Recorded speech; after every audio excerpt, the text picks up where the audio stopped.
Make a Path presents Let's Talk. Alright, Deadheads, this was a real good episode, and before I go into justifying my rating, I do want to say one thing. Our group has stopped in one place. They stopped moving forward. That now means Morgan can close the distance. I think like 2 nights and 3 days went by in this one episode. I could be wrong. I didn't count. If they continually have days or maybe a whole week go by in one single episode, each time that happens, we're closing the gap for Morgan. So there is a chance we will see Morgan by the season finale. I'm still not sold on the idea that he will meet up with the group, but I think he will get closer to DC by the season finale. Let's talk The Walking Dead Season 5, Episode 12, Remember.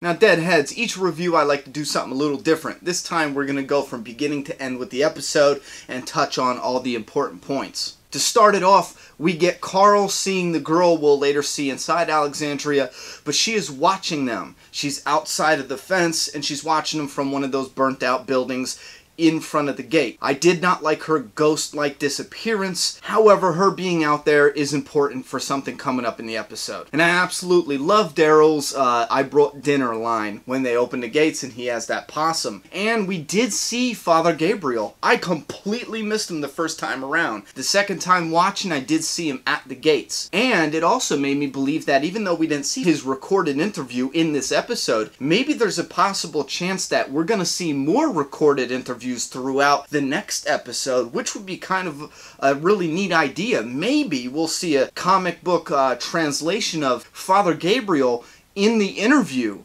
telling Deanna that these people are monsters, or something along the lines of that. Or they could cut that out completely. Something similar to that was in the comic. And then we finally meet the leader, Deanna. Now, I don't know if it's just my personal disdain for politicians, or I didn't like the casting choice, but something especially with the interview process and her dialogue, and I don't know, just the way her character carried herself, I didn't like it. And I don't know if it was just me as a comic fan, but there was something I'm on the fence about. I did like her character stopping by the house when they were all in the house together. And then again, the scene afterwards where she tells Rick and Michonne that they're going to be the constables for the community. I liked some of that, and then some of that I was iffy about. Now, it might be a very clever choice. In the back of my mind, I'm thinking, to have a female leader because of all the guys, all the testosterone, and this will be a different angle, a different perspective. But there's something I'm still on the fence about, and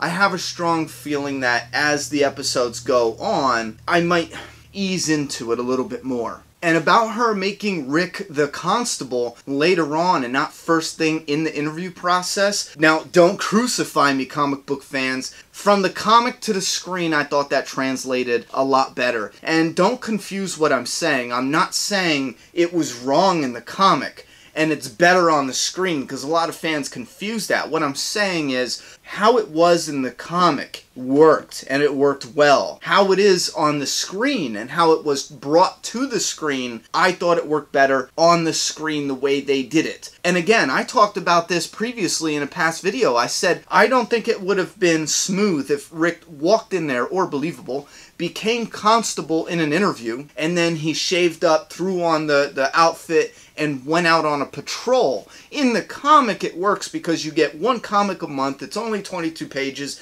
and you want to get right into the story and keep it flowing. With the show, you have to flesh some things out a little bit more. You absorb things differently on TV than you do in a different medium like a comic.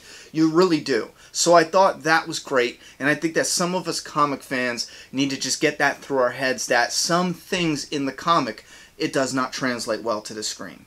And then there's the videotaping the interview, and I thought that was absolutely great in 2 ways. One, it's a good story element, because these community members that live in this community, they are putting their lives in Deanna's hands, and she, like she says, has full transparency. When she's bringing these people into this community, she's videotaping it and allowing the members, if they want to, I assume, to watch these videotapes so they know who is sleeping fighting down the street. And I thought that it makes absolute sense when you think about it like that. If I was living in this community and I had a leader, I would want to know what's going on, especially bringing in strangers. So as far as the transparency and using that as a story element, that was fantastic. Also, a second thing that makes that great is a story device. Now you can take the interview through the videotape style and you can transplant that in different segments throughout this episode. And I thought that was an awesome decision and a great device in controlling the pacing of this episode. Absolutely wonderful. And although I didn't like the interview process with Deanna and Rick, I really did like her comeback when Rick said it didn't matter what he did before, and she says it absolutely does. Her husband was an architect before, and then he was able to put the wall up after. Now that life motto is great, especially now in this community, because what she's essentially saying is, what you did before is your strength and your value to the community now. So it absolutely matters. And then we meet another comic book character brought to the screen. It's a small role, a minor character, but her name is Olivia, and she actually gathers all the weapons from the survivors, and we get one of the best Carol scenes I've ever seen. It was probably something so subtle a lot of people might have even missed it, but Carol is all full of harmless smiles, and she's taken off her gun so clumsy, as if she just holds it to scare off intruders or attackers, and she can't actually use it. The way she was so awkward in just taking the strap off from around her neck, as if she wasn't just Rambo 2 months before or a month before, you know what I'm saying? And that is like an evil genius plan right there, and I absolutely love that. And then next we have Twitter blowing up with the Rest in Peace beard because Rick shaves. We get an introduction to another comic character, Jessie. The casting immediately was great. She lets off this vibe, this charisma, that immediately I liked her and I saw potential in that character. So Jessie comes in and she cuts Rick's hair, and I find it funny, maybe I missed it, but she mentions her boys, but she does not talk about her husband. That got my mind wondering if they're going to add an element of jealousy, which wasn't there. You could argue a little hint of it was there because, you know, Rick came to the house in the comic to check in on the situation. So I'm thinking, what if the jealousy is an element that adds to the Rick and Pete showdown or feud? Now, keep in mind, I, especially now, strongly believe that the Pete and Rick face-off, and Pete is the guy that was on the porch smoking a cigarette that we just got a little hint of in the dark, in the shadow. I strongly believe that that showdown between those two characters, similar to the comic, can be very explosive on screen, and I'm really looking forward to how they do that. And I get a really good feeling that the setup is there and they're gonna go a good direction with that. And then we got Daryl. Funny moment, he's gutting this possum or whatever the animal was on the porch of $1 million home. And it adds to the irony of Rick telling Daryl that Lori and Rick wanted to get a place like this, raise a family in a community like this. And it just adds to that irony. And now, Daryl is getting on a lot of fan nerves right now, and I understand partially what they're talking about. I was nervous about Daryl weighing down the storyline when we get to Alexandria because of his attitude. And to my happy surprise, we got season 1 and 2 Daryl back. We absolutely did. There's funny moments and he does not get along with the community, just like he didn't get along with, you know, the RV group back at season 1. We got our Daryl back that we've been wanting. Now, even though he doesn't fit in with the community, he is still close and loyal to his group, you know, his family now. So much so that when Noah's bitch ass watches Glenn watches Glenn fight, Daryl throws down without any hesitation. And now, don't get it twisted, I'm still real nervous of the direction they're going to take with Daryl's character. However, if Daryl can get along with the group, the RV group, and become close with them, he can do the same inside this community if this community works out.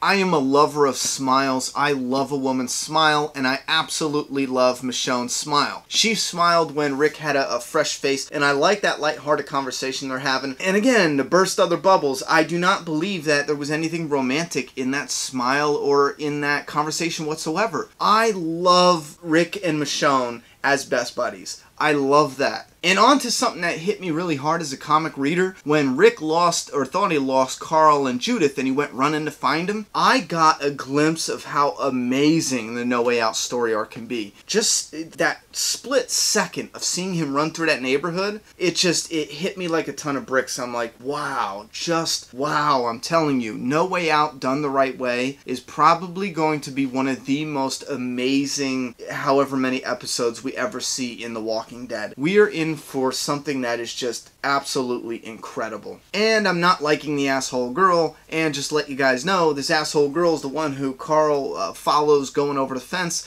A lot of people are saying she's going off telling the wolves information, but I was told that in the episode they said that the girl was there for 8 months. But if that is absolutely true, I see no reason in hell to believe that the wolves are out there for 8 months gathering intel. I would buy it if she was a survivor from Shirewill. That's absolutely fine. I don't expect Noah to know everybody in his community. I just can't buy that she's working with the wolves for this long. It's just absolutely unbelievable. And then we have another Carol moment that I love, her interview. Her interview was absolutely great. She made herself seem like she was the weak link in the group. She made herself seem like the group took care of her. That's what she was doing. She was making herself seem non-threatening. In case these people are threatening, they can underestimate her. Again, it's an act she was doing ever since she walked in those gates. Following the interview, we got an interaction and a back and forth between her and Daryl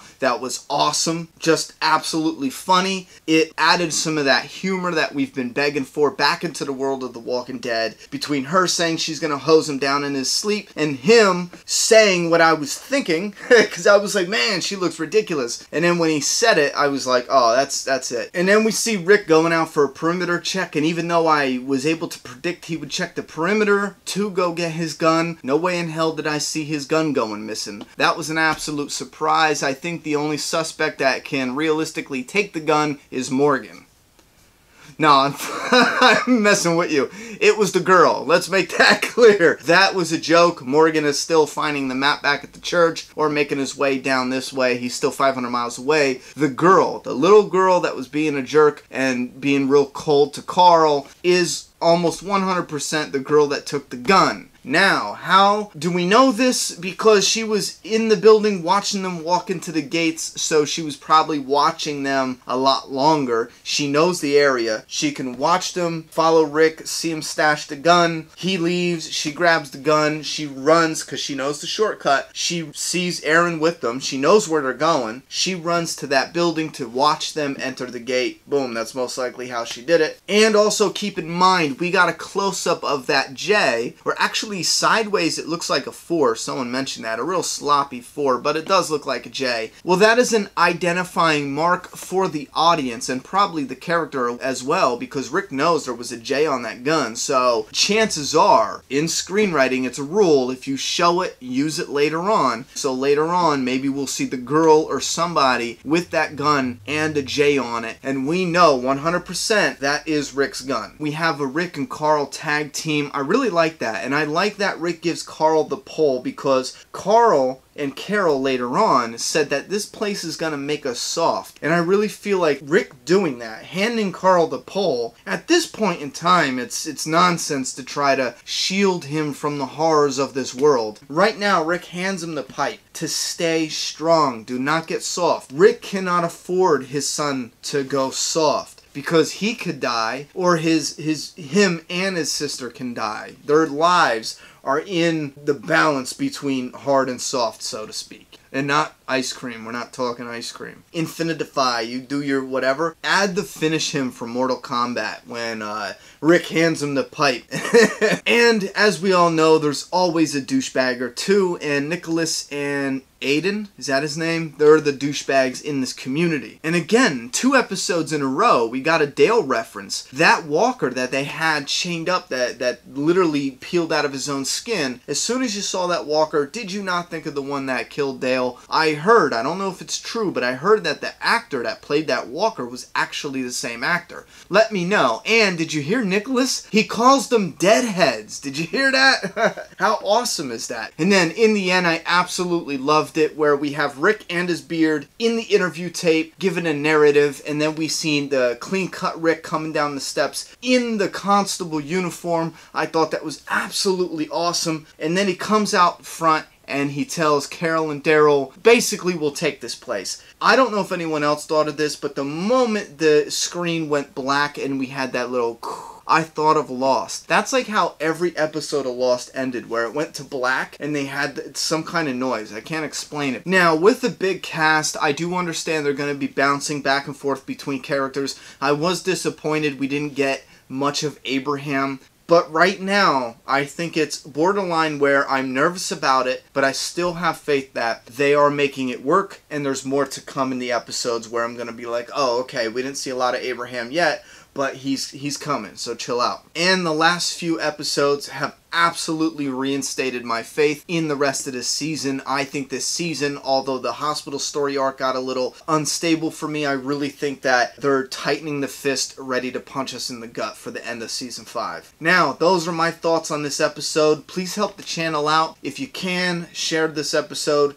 More importantly, share your opinions of what you thought of this episode down in the comments section. Because I'm done talking, it's your turn.